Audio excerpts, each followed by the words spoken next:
So it's my pleasure today to introduce Josh Newton. Josh has been an independent consultant focused on global political policy processes and governance related to water. Acting as a connector in the international community, he created Josh's Water Jobs website back in 2011, so 13 years ago, as a way to add value to the water and wash community and mentor others on career development. Josh, it's a pleasure to have you here today. Yeah, and thank you very much for having me here as well, Catherine. So I'm going to start by asking, what have you found the most surprising aspect of selecting water jobs for Josh's Water Jobs? Yeah, well, I don't know, every day there's kind of new stuff that surprises me about the sector itself and what's going on. But I think and I think I get frustrated with it, and I'm sure many of you as well get frustrated with it as well, as the lack of junior level positions, entry level positions, and say pathways for young professionals to get into the workspace from say university or whatever educational experience you're having. I'm always surprised at that, considering uh, the importance of the issue. And that's actually the second thing I'm surprised about, is actually the lack of jobs, considering the issues that we have around water, current and definitely in the future. And it seems like there's almost a lack of urgency around the issue, which we kind of know is the one of the issues around water. So just kind of the lack of overall jobs to meet the needs of the water issues out there. And then, yeah, there's still a large part of the world where a lot of jobs are not online, and they're either still advertised through newspapers or other media. And I think with especially younger generation, how well connected they are with technology, to not have some online format of jobs, I think it really hinders the sector in that regard, and facilitating more applications, more interest in working in the water and wash sectors. Well, that's really yeah, interesting. I had wondered about that when I see the lack of entry level jobs. I wondered if that was just the week that I'd opened up your email. No. Okay, that's good to know. Slightly unfortunate. Well, when it comes to that, it sounds like there are probably some questions job seekers ask you all the time. So what would you say your top three questions are? Yeah, so I think that definitely the number one question is, it's the kind of the chicken or egg question. It's like, how do I get a job when I don't have experience already? How do I get experience without having a job? So it's how do I basically get my first job with, say, only maybe having educational experience or internships in volunteering? I think that's the number one question. Number two question, very linked to what we're talking about, is actually the best ways to find water jobs, and also networking. Like, how do I network? How do I connect with people? And then third is how to, say, translate experience from other sectors or other experiences into a job that's water or wash. And this comes from people who, young professionals, as well as mid and senior level professionals. People are transferring into water or a different aspect of water wash. So how do I transfer skills, basically, from a non-water job into a water job? So those are the things I think I hear, the questions I get the most. I think those are all really good questions, and I think those are what we hear in community conversations as well. So why don't we do this? Why don't we I'm going to put those three questions in a poll, and we're going to ask everyone that's here today which they most want you to answer of those three. So I'm going to go ahead and launch that poll. So we're asking everyone here, of the three questions that Josh just talked about, being asked a lot, please vote for the one that you would like him to answer. Be sure that he answers today. So the first question is around that, how do I get in with only education? The second one, how do I find the jobs? And the third one, how do I move from non-wash to wash or water? And I'm going to be interested to see if it ends up being 1, 2, 3, just like you said, Josh, or if we've got a different group of people here today. Mhm.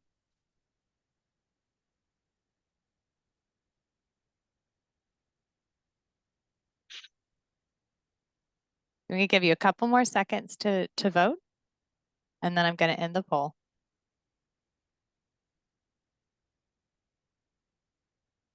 Okay.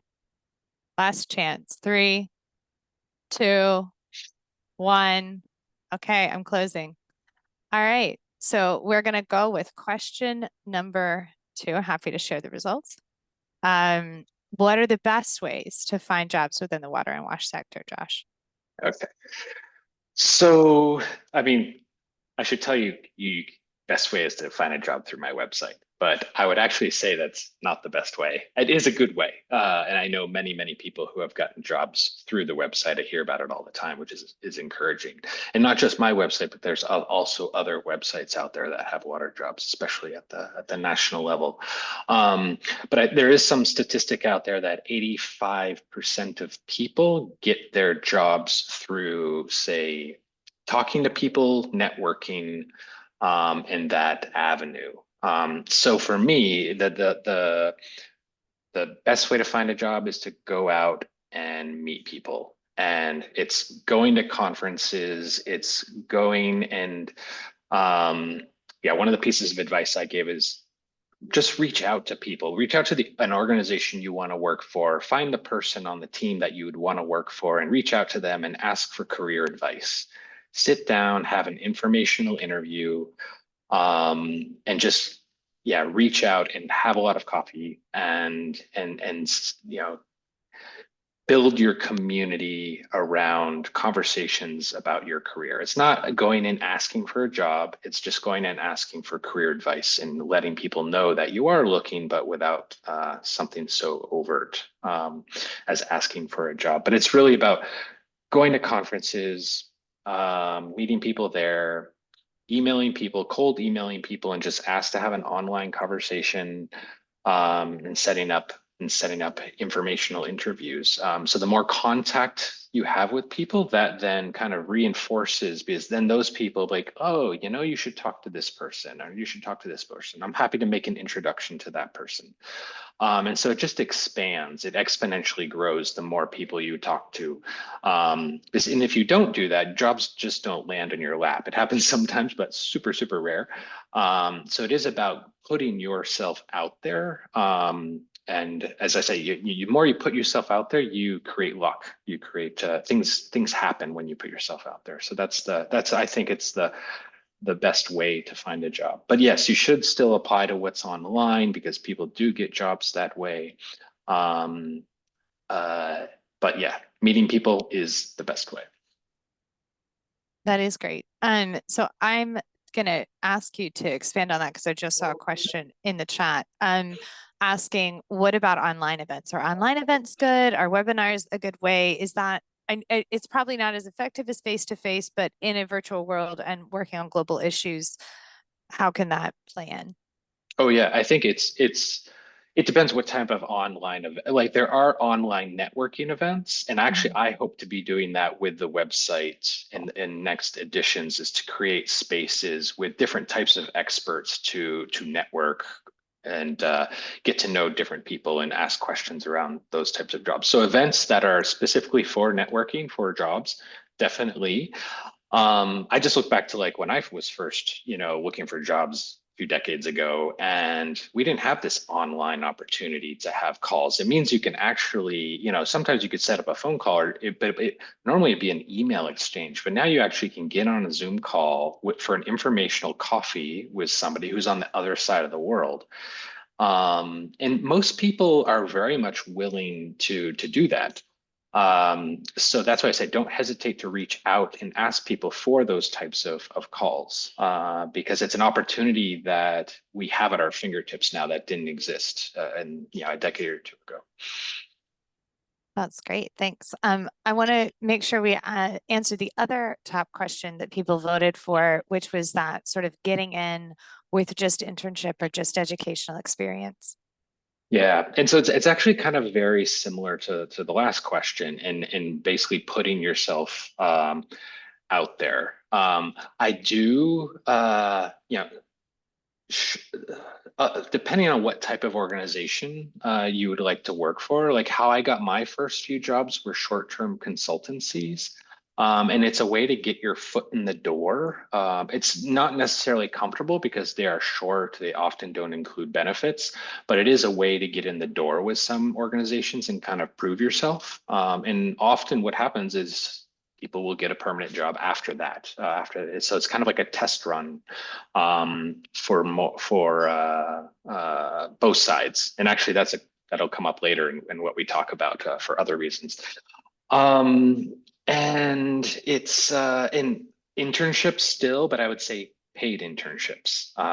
No, uh, on the website we now don't post unpaid internships, and I think that's really important to that, especially as you're not going into debt as if by doing an internship just to get experience to then later find a job. So finding a paid internship as a kind of a transition, and again, it's another way to get a foot in the door to an organization you really want to work for. Um, and then how making yourself attractive to employers. It's asking smart questions, showing you that you know what you're talking about. It's asking open questions, and doing your research before you have these conversations that I'm recommending. Know the organization, know the programs that whoever you're talking to is running, so you can have a smart conversation about what they do. And that, in essence, is it's because you're doing an interview in a way. It's maybe not a formal one, but you are showing what you're capable of, how you think. Who you are as a person. And so you have to treat it as an opportunity that this could open doors, even if it's just an informal conversation. Um, and then we have all this online, you know, personas, LinkedIn, Twitter, X, Instagram, etc. And that's another way to just show your knowledge of the space and commenting again smartly and posting on different subjects that are important to you and linked to the work that you want to do. And so engaging in the online community around water, because there's a lot of activity, and definitely on my own LinkedIn feed, I can tell I definitely look at people's posts, and you can see them rising up the algorithm. So I see them more often. So it's being engaging in a smart way with the larger community. Well, that's great. Thank you. I think that's going to really help. I know we've got a lot of people finishing up degrees and just starting their careers. So I think that was a great answer to the question. Thanks, Josh. Um, We've, with the registration questions, we had a lot of questions related to moving abroad for a job. And I know every country has different visa regulations, and companies will usually tell you on their post whether they're going to sponsor you or you have to have the right to work there. And that kind of answers a lot of those questions. So I'd like to look at the relocation from a slightly different angle with this and ask, what are the things that people should consider before accepting a job that requires relocation? So maybe it doesn't even require changing countries, but it does require a move that would feel quite substantial to that person. And in the international space, perhaps some aspects of being an expat that might not be immediately apparent, right? So what do you think people should do for that? Yeah, Yeah. thanks. Yeah, so first and foremost, and what I mean, I've done this many, many times as I've moved around a lot. And so what I do is I seek out advice. I seek out people who have lived in the place where, or currently live in the place where I am, where the job has been offered to me, to see what is it like to live there. And it depends what your family situation is as well. So that's a big consideration. Like, if you have a partner, like, what is their feeling about it? That should be a priority. How comfortable are they going to be? If you have children, also huge, like how are the schools? So those are definitely big considerations that I think probably is quite automatic if you have a family that you're thinking about these things. But then it's, yeah, looking at the destination, language, customs, social norms, current political environment. And it's all about, seeing how comfortable you are with these changes that you'll definitely be confronted with. How is healthcare and insurance work in these places with it, with your job? That's something to ask your future employer. But what is the quality of healthcare? Um, is something to consider, especially if you have a family. What's the housing market like where you're going? Will the company that is hiring you help with finding a place to live? Because often many places, even rural places, there it's sometimes very difficult to get into the housing market. Whether it's to renting, especially in the long term, and sometimes it's their short term opportunities. Um, Financially planning for this, depending on what the compensation packages are like and where that fits into your long-term goals. Um, and this is linked to kind of kind of like the short term is I had this experience. I was very lucky. It was like a decade ago where there was a firm in South Africa that we both were interested in each other, but we weren't sure if it was going to work out or not. And so we tried it out um, for 3 months, where I went there and I tried out the job. It was Cape Town. I was like, okay, how do I feel here? And some organizations, I think, will be willing to give you a trial period at the end before you move your family all the way to wherever it is. And I think that's just it's a win-win for everybody. So it's not time is wasted.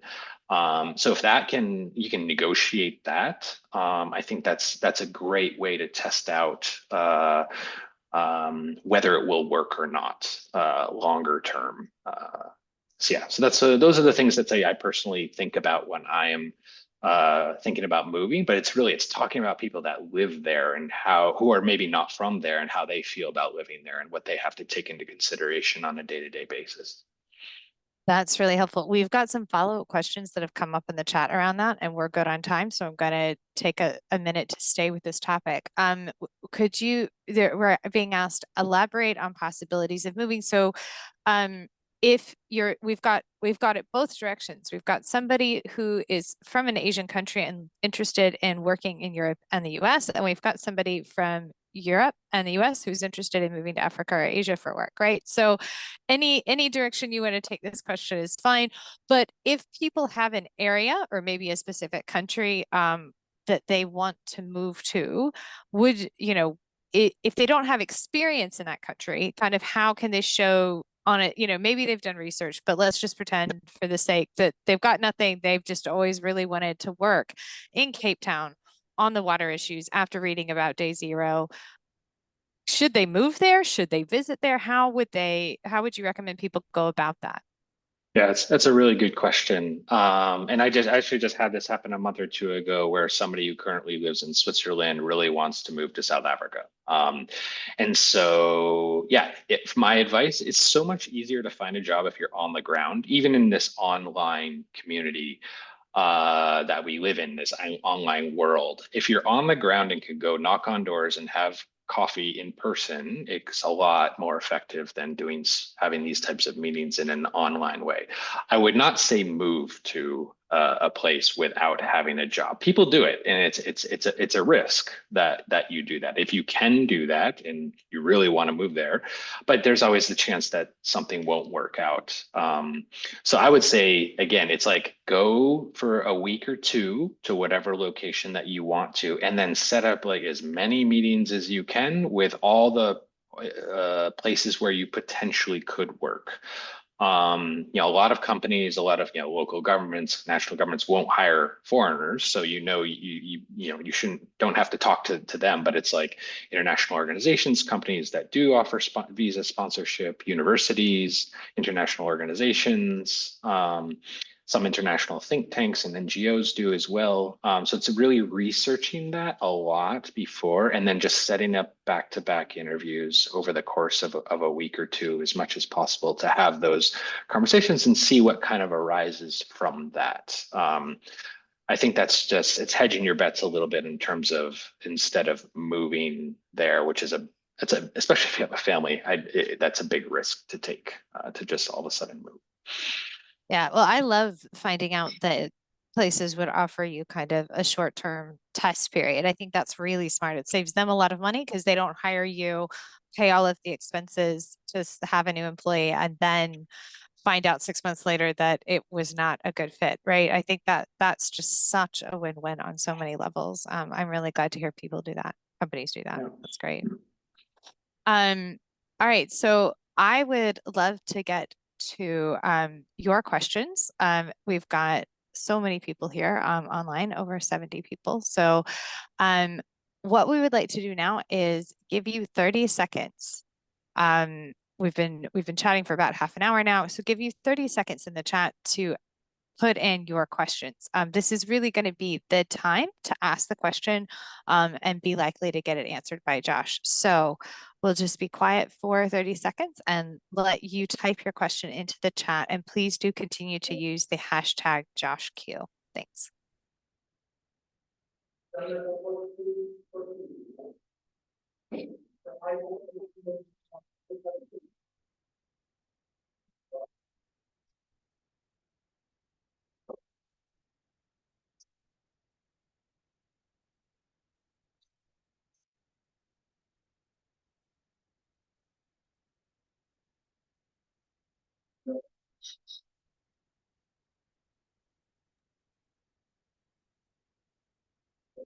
Okay, so I can see that we've got some questions coming in. If you're not quite done typing yours out, please go ahead and finish it. But in the meantime, what we're going to do is launch the third poll. So if I can have that come up, please. And this will be 4 questions that came in from the registration. And I'll just read them aloud. So please vote on the one that you most want Josh to answer, just like before. What is your advice, Josh, in looking for a job later in one's career? Maybe 10 years in at sort of the famous organizations like UN or international NGOs.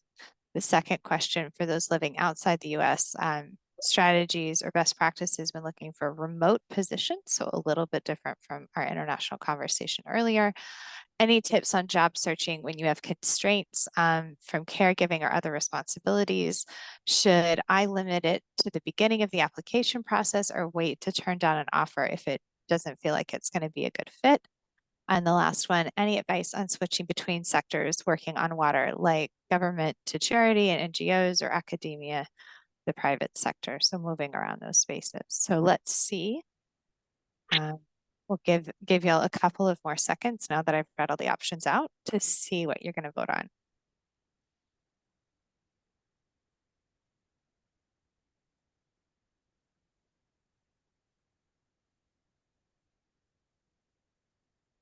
Ten more seconds to vote.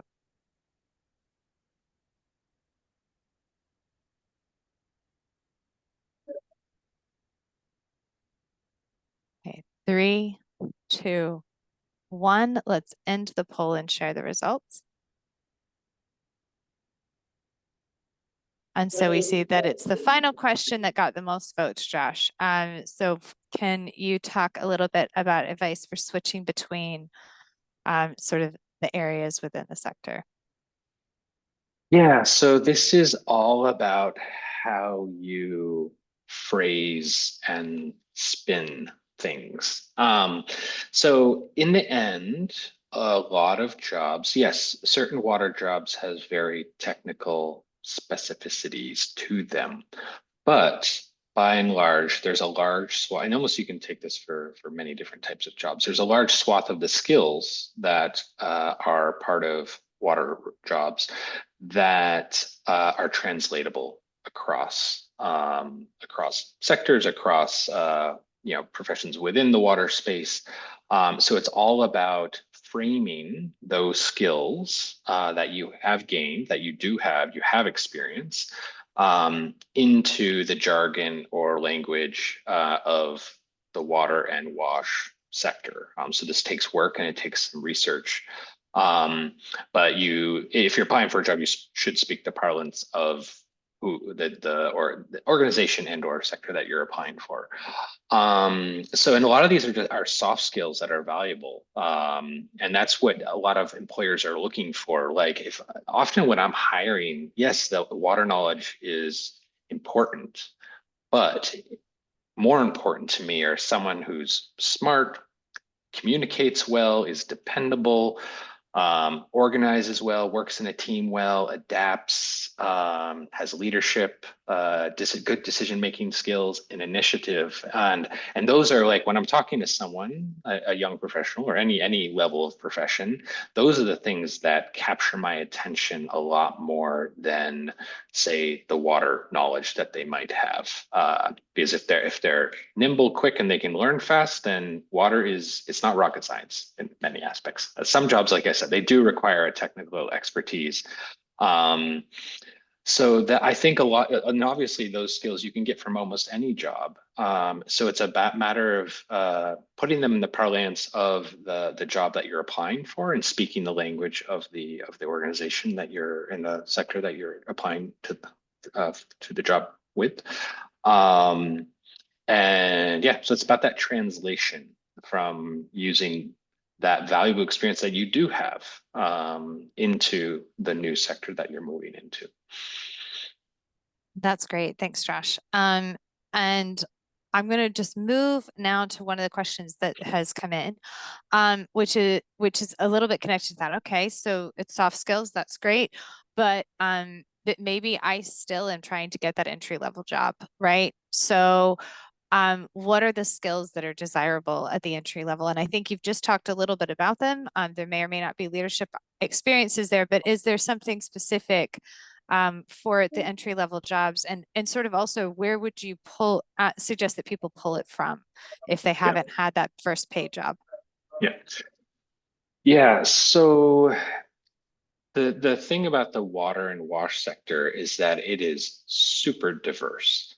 There are jobs in, from the super technical to the super political to super social, et cetera. I mean, they're all over the place, and that's what many of us are attracted to the sector as because of that. So there is not any, one skill that is applicable to all types of water jobs. I think that what comes to mind that is attractive, say, if I'm looking for someone again, is someone who can write well, and someone who communicates well. I think those are two ways to enter into entry level positions because if you're just coming out of university, the technical knowledge will be limited compared to people with many, many years experience. So, but not everybody is a good writer and not everybody is a good communicator. And that's what organizations look to the most, even from engineers. It's engineering positions aren't solely anymore just working on engineering issues. There is a more social aspect to those jobs nowadays. So those are the skills that stick out that I think can actually help you get a job. Well, actually, another one is and how I got my first water related job was because I spoke a second language. I had studied and was quite good at Spanish, and because of that, I was able to get my first job with some translating some documents from Spanish into English on transboundary water issues. So, and that was my first official paid water position. So it was because I spoke another language. So it opened doors that didn't exist if I hadn't spoken Spanish at that time. So I think it's just yeah, and it all comes down, yeah, communication, language, and writing, which are, you don't just be specialized in anything to get those skills. That's great. And I think also like very empowering, hopefully for those who are looking for those entry level jobs. Going back to the poll, the second most interesting question was sort of, are there any, we've talked a lot about the coffee chats and reaching out to people and cold emailing, cold text, cold messaging on LinkedIn or whatever, but in a smart way. When it comes to remote positions, are there any specific strategies or best practices that you would recommend? And does it matter where you're based if you're looking for a remote job? Sort of, would you give different advice? The person who asked this question specifically asked for those living outside the US, and I don't know if you would give different advice to those in the US or out of the US, but that might be worth. No, the only consideration with living in two separate locations is the time zone difference and whether that matters to the job and the organization. And you'll see this in job descriptions actually, where it says, yeah, you can work from home, but you have to have your business hours in the same hours as our office, for instance, one example. And you see variations on that too. So I think location doesn't kind of matter unless it matters to the organization. And then some jobs it won't matter. They just want you to get the work done. It doesn't matter what time of day it is. So it really just depends on the job itself. So yeah, a lot of what I already said applies to this and how to find a job. I think being specific about that you're looking for a remote position, being clear about that is important. I hear a lot of organizations, they're like, yeah, we get to the final interview with a position and it states very clearly that we want that person here in the office or in this country. And then at the last minute, they said they want to work from home in a completely different country. And they're frustrated with this. So I think it's being clear from the beginning that that's what you're looking for. And then it is, it's tweaking, modifying your CV to show that you have the skills, knowledge, competencies to work remotely. Because as working remotely is not for everyone. There's certain independence. You need to be able to show that you can work independently, autonomously, that you can be productive, that you can manage your time. You have motivation, self-motivation, that you are familiar with software and tools, working remotely. So all these things need to come out in your CV that reinforce that you have, if you have already, or you are capable and have the skills to work remotely, so that you can be an efficient, productive employee. So that's yeah, even before you start to look for a job, it's having that very much yeah, portrayed in your CV that you have the skills to work remotely. That's really good. And that actually ties in really nicely with Noella's question from the chat, which is a bit about trying to stand out to recruiters. And so you were just talking about, self-motivation, self-starter.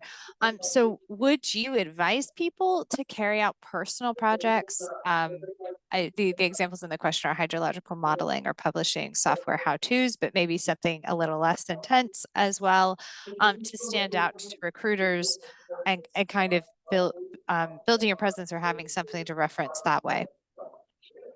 Definitely. And I would say this especially is the case. Like I like to tell a story that I went, I think this is just 7, 8 years ago. I went a full year without being able to find a job.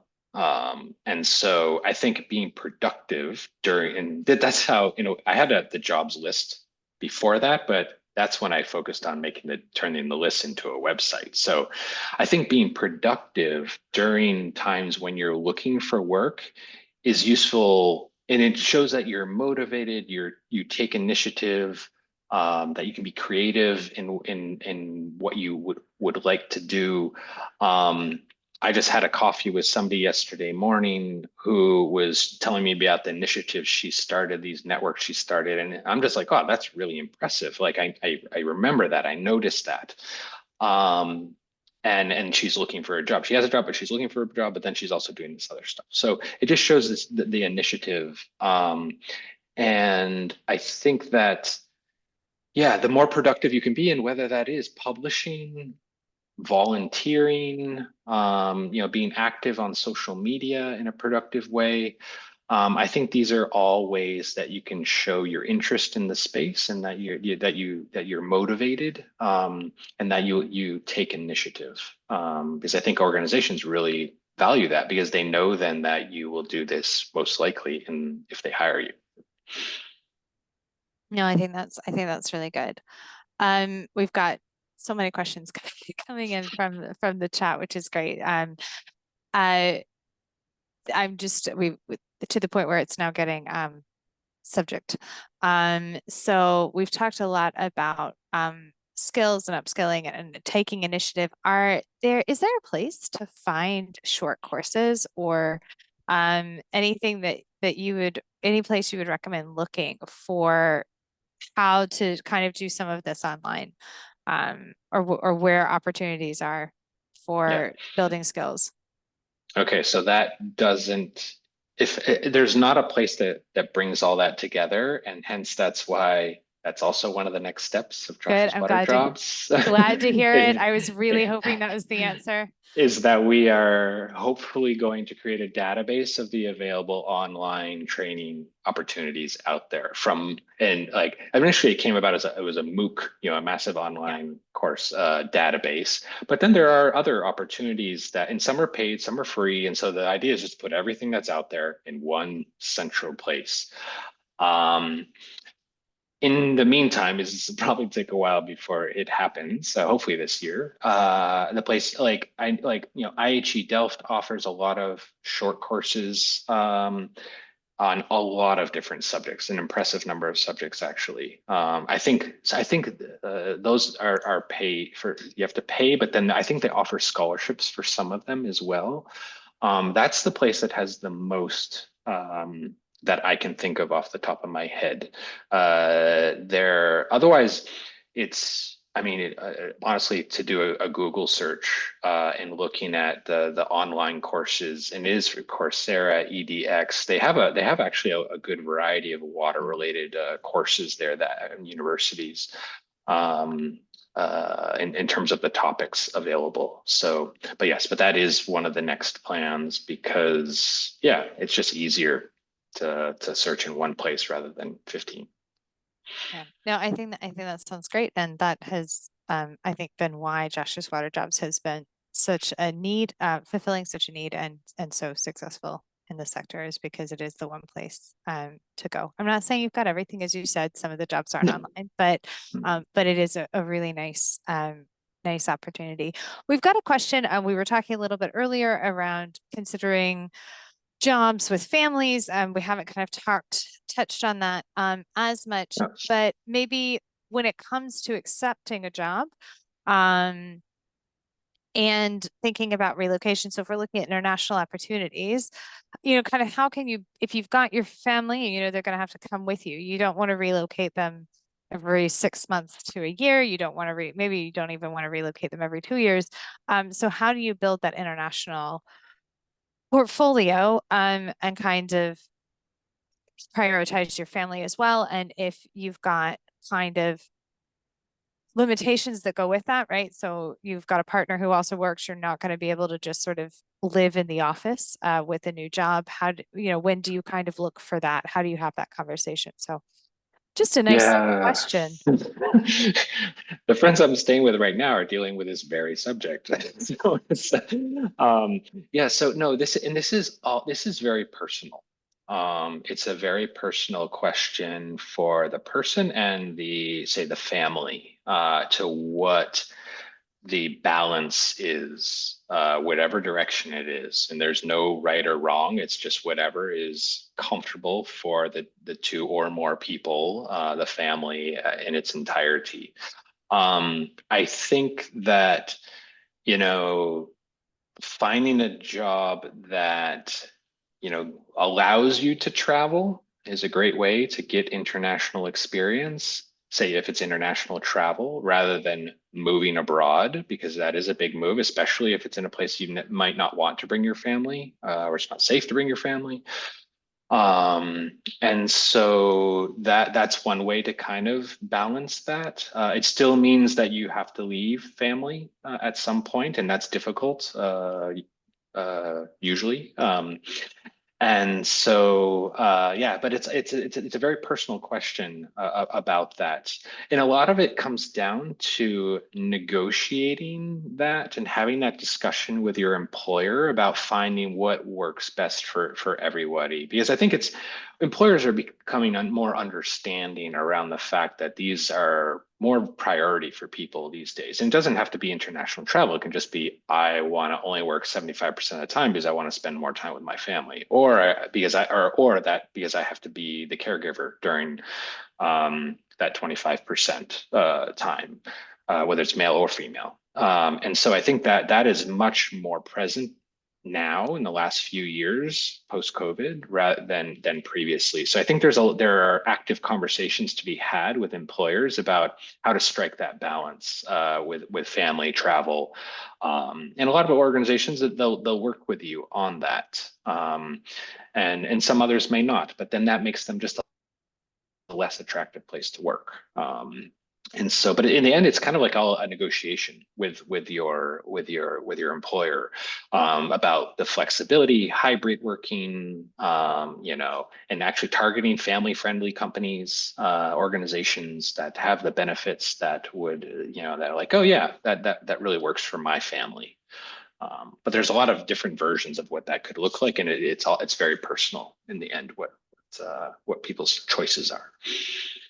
Oh, that's really helpful, Josh. And it sounds like be honest and upfront about what it is, and don't Yeah, as you were talking about earlier, don't hide it at the last minute, say, oh no, I now need to work from yeah, home. So I think that's, yeah, it's a very good faith negotiation, right? Not a, exactly. yeah.